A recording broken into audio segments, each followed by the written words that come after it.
हमारी दादी और नानियों की 5 ऐसी बातें जो बिल्कुल सही हैं और एज़ अ गायनेकोलॉजिस्ट मैं उनकी बात को पूरी तरह सपोर्ट करती हूँ। तो वो मैं बताती हूँ। नंबर 1 बात ये जो वो अक्सर कहती रहती हैं कि बेटा समय से बच्चा पैदा कर लो नहीं तो उम्र हो जाएगी। तो उनको बायोलॉजिकल क्लॉक के बारे में तो नहीं पता था, लेकिन हर औरत की एक बायोलॉजिकल क्लॉक होती है। लेडीज़ के लिए इम्पॉर्टेंट है कि वो 35 से पहले अपने बच्चे फैमिली कंप्लीट कर लें तो अच्छा रहता है, बिकॉज़ इस उम्र के बाद में प्रेगनेंसीज़ कंसीव करने में भी दिक्कत आती है, अबॉर्शन का रिस्क भी बढ़ता है। तो समय पे बच्चा पैदा करें तो अच्छा रहता है। प्रॉब्लम सबको आती हैं, कईयों का करियर सेट नहीं होता है, कभी सही घर या लड़का नहीं मिलता है, लेकिन कोशिश ये रहनी चाहिए कि शादी होने के बाद में अगर आपकी एज 30 के अराउंड है तो प्रेगनेंसी के लिए ट्राई कर लेना चाहिए, और अगर बच्चा नहीं लगता है तो आप इलाज भी ले सकते हैं। नंबर 2 बात उनकी रहती है कि जितना हो सके घर का ही खाना खाओ, बाहर का अंट-शंट मत खाओ, विच इज़ वेरी करेक्ट।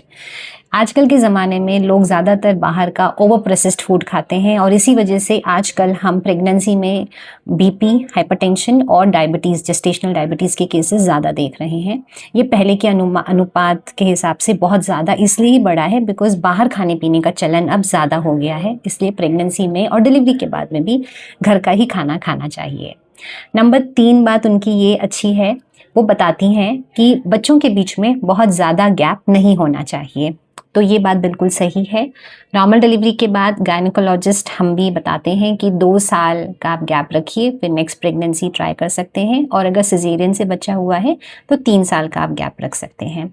अगर आपकी उम्र 30 या 35 से ज़्यादा है तो आप सिज़ेरियन के बाद 1.5 या 2 साल का गैप भी रख सकते हैं, वो भी ठीक है, ज़्यादा डिले नहीं करना चाहिए। चौथी बात दादी नानी की जो बिल्कुल सही है वो ये कि घर का काम तो करते रहना चाहिए, जितना तुम काम करती रहोगी तुम्हारी डिलीवरी अच्छे से होगी। तो ये बात बहुत सही है। प्रेगनेंसी में फ़िज़िकल एक्टिविटी को एज़ अ गायनेकोलॉजिस्ट हम भी प्रमोट करते हैं। आजकल स्टडीज़ आ गई हैं जो प्रेगनेंसी में एक्सरसाइज़ को भी अच्छा बताते हैं। हमारी दादी नानी के ज़माने में कोई मशीनें नहीं होती, वो बर्तन धोने, कपड़े धोने, झाड़ू पोछा करने, कई बार तो घट्टी चलाना, आटा पीसना, कुएँ में से पानी लेके आना, बहुत सारे काम वो खुद ही करती थी, और प्रेगनेंसी में भी उन्हें कोई ज़्यादा आराम नहीं मिलता था, वो एक्टिविटी अपनी चालू रखती थी, जिसकी वजह से पहले के ज़माने में नॉर्मल डिलीवरियाँ ज़्यादा होती थी और वो फिट रहते थे। तो ये बात बिल्कुल सही है, प्रेगनेंसी में आपको फ़िज़िकल एक्टिविटी कंटिन्यू रखनी है। और 5वीं बात जो दादी नानी की मुझे बहुत अच्छी लगती है वो ये कि पैदा होने के बाद बच्चे को माँ का दूध जल्दी पिलाना चाहिए, और 6 महीने तक केवल माँ का दूध पिलाना चाहिए।